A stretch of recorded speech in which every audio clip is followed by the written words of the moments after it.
Good morning and welcome to my garden.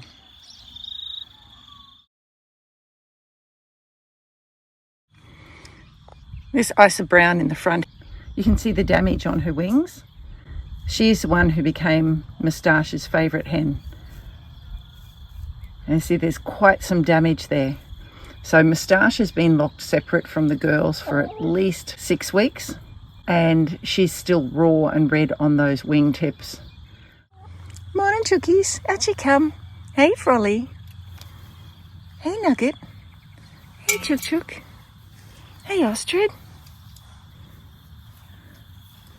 Hey, Linus. Hey, Dottie. Hello, girl. Chook Chook Chook. You friendly girl. Nugget's wings are starting to look a bit better. Having the rooster separated from the hens is giving them a break. Show us your hidie hole, girls. What's under there? Show me what you found. You're going to come and have a look at the phone instead. Chook chook. Chook chook chook. So we moved the chooks pen yesterday afternoon, and it was quite an effort. I'm learning how to press in the treads for the electric fence. There are a lot of rocks in the ground and they do get in the road, but mostly I figured out how to avoid them. Clearly I still put some in a bit crookedly because that one's not very straight. Last time I moved the fence, in order to prevent the corner post from being bent in, I put the gate right in the corner. I didn't manage to arrange that this time. Unless I pull it all out first and reposition all of it, it's really hard to make it start and stop where I want to. The fence is a considerable weight and my dodgy elbows don't appreciate carrying it around. I'd like to think I can make a contraption to help me drag it around, but still that'll be dragging it up the hills. The energizer sitting over there requires a picket to be put in every time. So I guess alternatively I could have a rotation over a certain number of spaces where I leave pickets and then just move the energizer off the top of the picket. I guess that could work. Trying to reduce the amount of work I have to do by myself. I'm not convinced electric fences are going to work for me. The hardest part of the job is moving the actual pen. It's heavy. The ground here is not level. The grass is very thick and dragging it up the hill is difficult because the grass hangs onto the pen along the bottom and adds a lot of drag weight. So it's quite an effort dragging it around. I'm looking forward to not having to move the pen anymore. I'm also looking forward to figuring out how to make lighter pens that I can leave in the field. I can't have any really lightweight shelters on this hill because we have a lot of wind that roars up this hill and we have had shelters blow away before. So I'm thinking maybe we should look at something like a half tank, something that can be low to the ground and that more aerodynamic shape. Maybe that would be better. I know this iron with these bricks on here is a bit of a risky thing to do because it wouldn't take much for the wind to blow them off. I do want to have animals rotating around this back paddock here. One of the reasons I'm very keen on doing that is because I know that chicken manure is very effective at improving the ground. Also, there's nothing better than fresh grass and weeds and insects for the chickens to eat. And they've enjoyed this patch here for a month, from about where this half IBC is, all the way around approximately the same corner post as we have here on this one.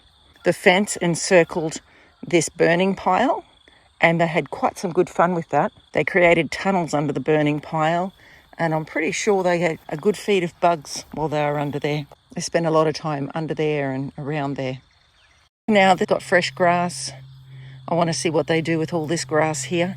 This would be cleaned up and tidy, except that there's a gravel pile in the centre of it. I can't mow it because of the gravel, so it stays a mess.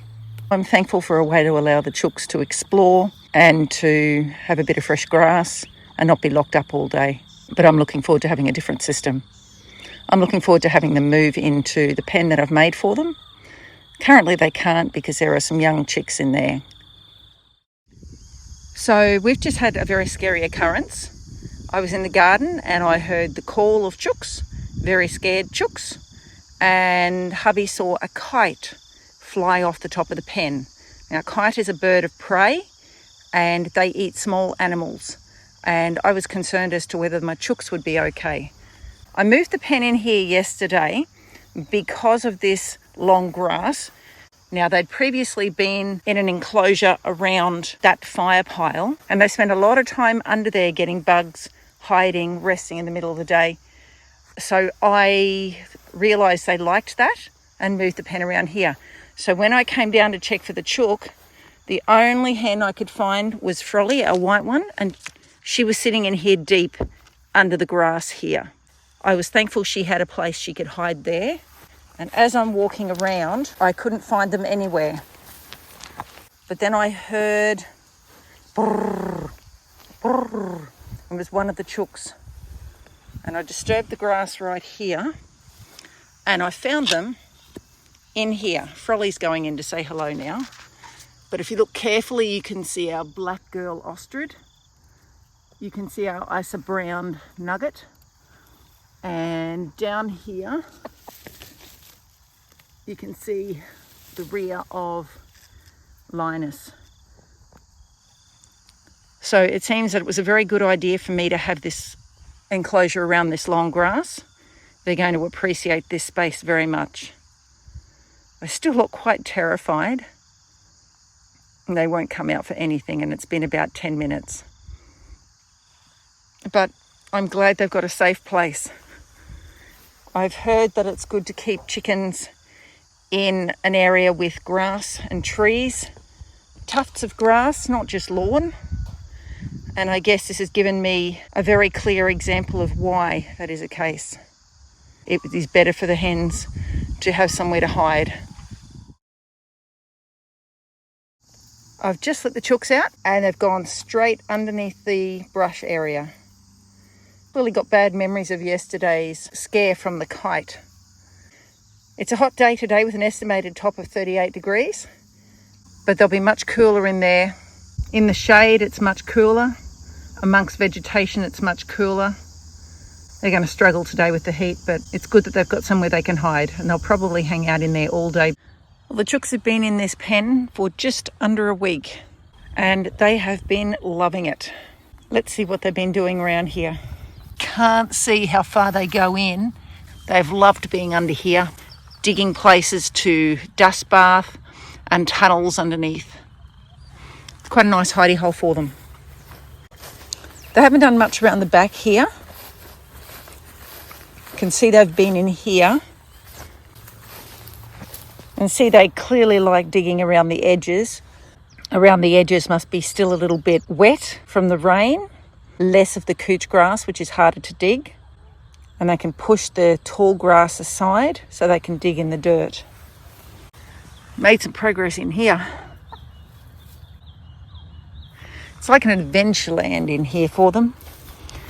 I do intend to put them in the shelter I've made up near the house, which is not nearly as exciting, and I kind of feel like it'd be a bit of a punishment for them to put them in there. But the fact is I need to manage them and I need to be able to keep them safe.